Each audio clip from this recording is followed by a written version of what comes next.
மக்களே, உங்களுக்கு விவசாயத்த பிடிக்கும், விவசாயிய பிடிக்கும், விவசாயிங்களுக்கு சப்போர்ட் பண்ணணும் அப்படின்னு நீங்க நெனச்சீங்கன்னா, நம்ம சேனல சப்ஸ்கிரைப் பண்ணீங்க. நமக்கு சப்போர்ட் பண்ணுங்க.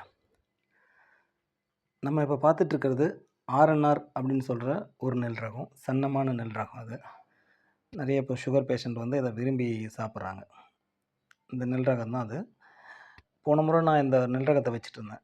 அப்ப வைக்கிறப்ப பார்த்தீங்கன்னா, முறையா நான் இப்ப தான் போன வருஷம் தான் வந்து விவசாயத்தையே ஆரம்பிக்கிறேன். விவசாயத்த பண்றேன். ஸோ அப்படி பண்ணிட்டு இருக்கப்ப முறை பார்க்குறப்ப எனக்கு எல்லாம் ஒரு சிலது என்னடா இது இப்படி ஆகுது அப்படின்னு பார்த்தேன். அப்போ வந்து இந்த மாரி பதர் மணிகள் பார்த்தீங்கன்னா, ஒரு சில இருந்தது. ஒரு சிலன்றத விட ஒரு குறிப்பிட்ட அளவே இருந்தது.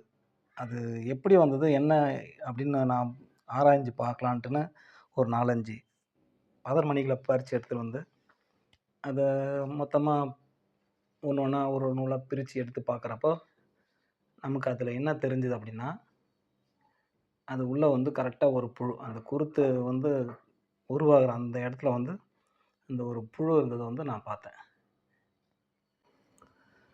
ஸோ, இதனால பார்த்தீங்கன்னா, ஒரு குறிப்பிட்ட அளவு மகசூல் இழப்பு வந்து எல்லா விவசாயிகளுக்கும் ஏற்படுது.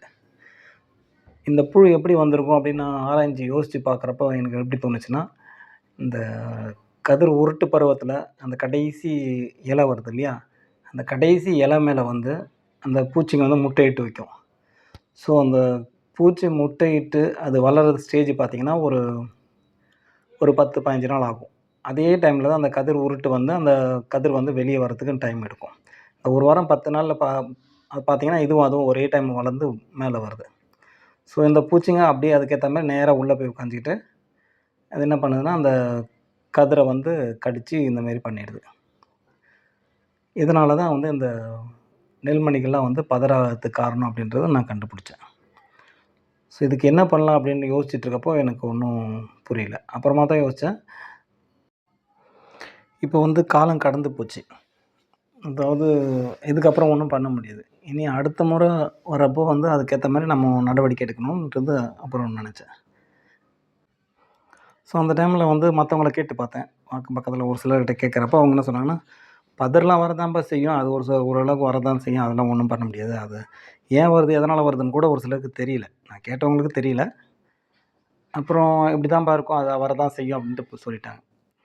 ஸோ அப்ப இத தடுக்கிறதுக்கு என்ன வழி அப்படின்னு நான் அப்புறமா யோசிச்சப்ப தான் எனக்கு வந்து அது காலம் கடந்ததுக்கப்புறம் இது ஒண்ணும் பண்ண முடியாது. பட் அடுத்த முறை பண்றப்ப பார்த்தீங்கன்னா, கரெக்ட்டா அந்த புழு, பூச்சி அந்த கதிர் உருட்டு பருவத்தில வந்து கரெக்ட்டா கடைசி இலையில வந்து புழு, பூச்சிங்க வந்து முட்டை போடும். நார்மலா பூச்சிங்க வந்து எல்லா டைமுமே முட்டை போட்டுக்கிட்டு தான் இருக்கும். நாத்தங்கால்லேருந்து ஆரம்பிச்சு ஒவ்வொரு டைமும் பார்த்தீங்கன்னா, ஒவ்வொரு ஸ்டேஜ்ல முட்டை போட்டுக்கிட்டு ஏதாவது பண்ணிக்கிட்டு தான் இருக்கும். பட் அப்பப்ப நம்ம மருந்து அடிக்கிறதுனால என்ன ஆகுதுன்னா, அந்தந்த ஸ்டேஜ்ல அது போயிடுது. அதுவும் அந்த ஸ்டேஜ்ல போடுறதுனால அது இலையில மட்டும் தான் பாதிப்பு ஏற்படுது. கரெக்ட்டா அந்த கதிர் உருட்டு பருவம் வரப்போ பார்த்தீங்கன்னா, அந்த இலையில போடுற பூச்சினால தான் வந்து இந்த மாதிரியான ஒரு பிரச்சனை உருவாகுது. ஸோ நம்ம என்ன பண்ணணும்னா, அந்த கதிர் உருட்டு பருவத்தில ஒரு மருந்து அடிக்கிறது நல்லது.